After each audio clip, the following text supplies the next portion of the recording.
I'm back at Lakeside School, and I'm in the chemistry lab, as you can see. Now, look around you and try and count how many different sorts of materials you can see. 10 easily, 100, not too hard. And if you counted really carefully, well, look at all these materials here. You could probably come up quite easily to 1,000, 10,000, or maybe even 100,000. That's because in a universe with 100 elements, you haven't just got 100 different materials. Those elements can combine with each other in a huge number of different ways to form millions and millions of new materials, all the materials we see in the world around us. All these new materials eventually combine to create entirely new astronomical bodies. The most important by far for us, of course, is our home planet, the Earth. But before we describe how the Earth and the other planets of the solar system was created, there's a little problem we have to take up.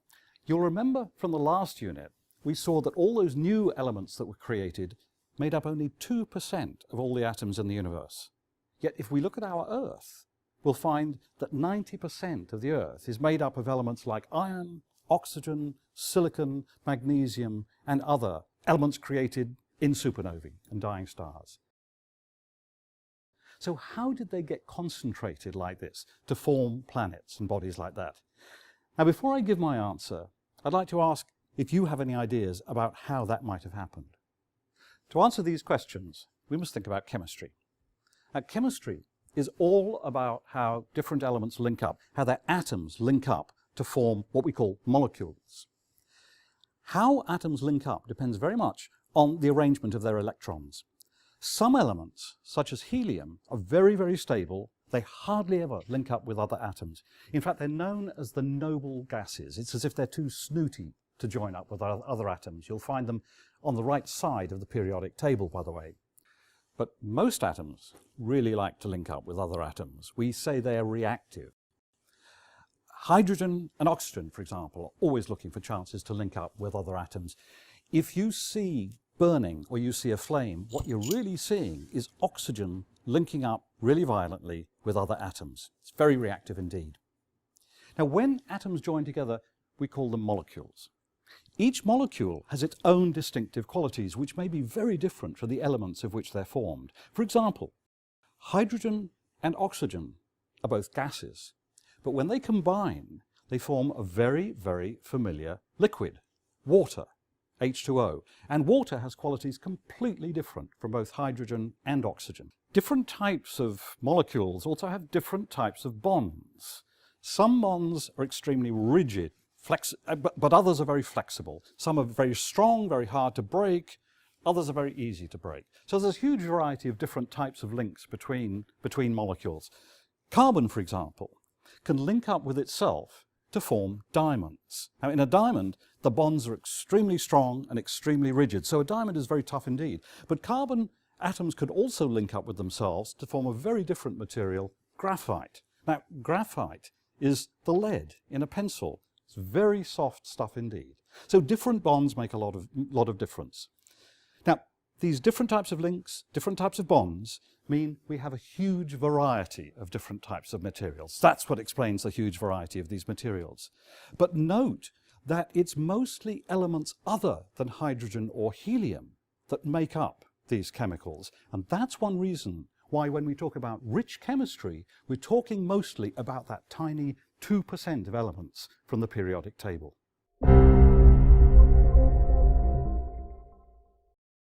Atoms began to form molecules even in deep space, in the clouds of matter ejected by supernovae and dying stars.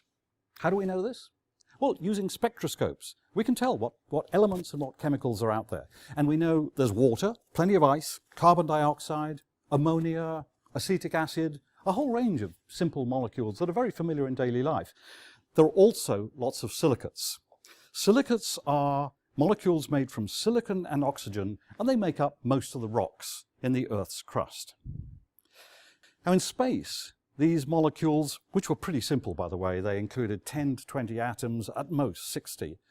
In space, these molecules couldn't do a huge amount of interesting stuff. But around newly born stars, it turns out you could do a huge amount of interesting stuff with these molecules. In fact, you could make planets. To see how this works, what we're going to do is we're going to travel back in time 4.5 billion years, and we're going to zoom in. We've been looking at the universe so far in this course. We're going to zoom in on one rather average galaxy, the Milky Way. We're going to zoom in on one tiny part of it, and we're going to look at the birth of our solar system. Now, our sun formed like any other star from the collapse of a cloud of matter under the pressure of gravity. That collapse, like many others, was probably triggered by a huge supernova explosion somewhere in our region of the Milky Way. And that supernova explosion also seeded this cloud with lots of new materials from other supernovae and from dying stars. As the cloud collapsed, it began to spin, like a spinning pizza dough. And as it spun, it slowly flattened out to form a disk.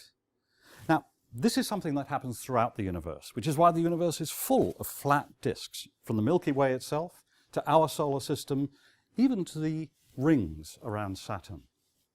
Astronomers call this sort of disk a protoplanetary disk, or a proplid. Now, as the proplid that eventually formed our solar system began to collapse, at its center it got hotter and hotter and hotter until eventually fusion began and our sun was born. About 99% of all the material in the proplid went into the sun. 99.9% in fact. That leaves 0.1% for the rest of the solar system. All that stuff was orbiting around the sun, and amazingly that tiny residue is what formed all the rest of the solar system. Now let's begin by looking at the outer gassy planets and how they were formed. The intense heat of the young sun drove away gassy materials from the inner parts of the solar system. And above all, it drove away a lot of hydrogen and helium, leaving that as a region deprived of hydrogen and helium. And all that gassy material gathered further out in the solar system and eventually condensed to form the gassy giants. They are Jupiter, Saturn, Uranus, and Neptune. Now, they contained about 99% of the leftovers. So what we're left with is a tiny residue of a tiny residue to form the inner rocky planets, including our Earth. Closer to the Sun, from that tiny residue of a residue, you find material orbiting in the inner orbits. And that material is less gassy, there's more sort of solid stuff. You have little dust motes that eventually will gather together through electrostatic forces or collisions to form little rocks. You have particles of ice that will eventually form snowball-like objects, and then eventually they form things like meteorites or asteroids, and they're getting bigger and bigger and bigger, and they're colliding with each other. And in each orbit, you eventually get large objects that finally sweep up through their gravitational pull everything else that's in the orbit. And so eventually, over 100 million years, in each orbit, you have a rocky planet. Now, this process is called accretion. It's extremely violent. There's a huge amount of space stuff smashing into other space stuff.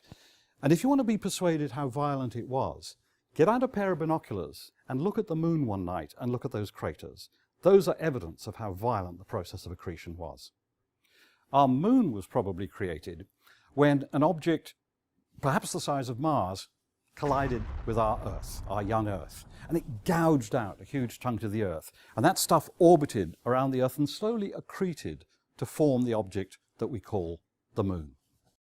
So in this way, through these processes, over about 10 to 20 million years, our solar system formed. And we end up with a solar system that has inner rocky planets in the inner orbits, these large gassy planets in the outer orbits, and woven through them lots of space debris. It includes meteorites, asteroids, and comets. No one knew if there were any other solar systems anywhere else in the universe. It was quite possible this was the only solar system in the universe. But in the last 15 years, there's been some quite magical astronomical research, a lot of it based on satellite telescopes, such as the Kepler satellite. And what we now are able to do is actually see other solar systems. They vary hugely. But we now know that solar systems are actually very, very common indeed. And strangely, what that does is it rather increases the chances that out there somewhere there is life of some form. So exciting is the science, by the way, that I even have an app on my phone that tells me all about the most recent discoveries of so-called exoplanets, which is what planets around other stars are called.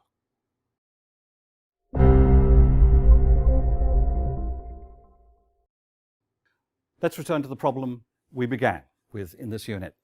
How is it possible from all these rare new chemical elements to create entirely new things?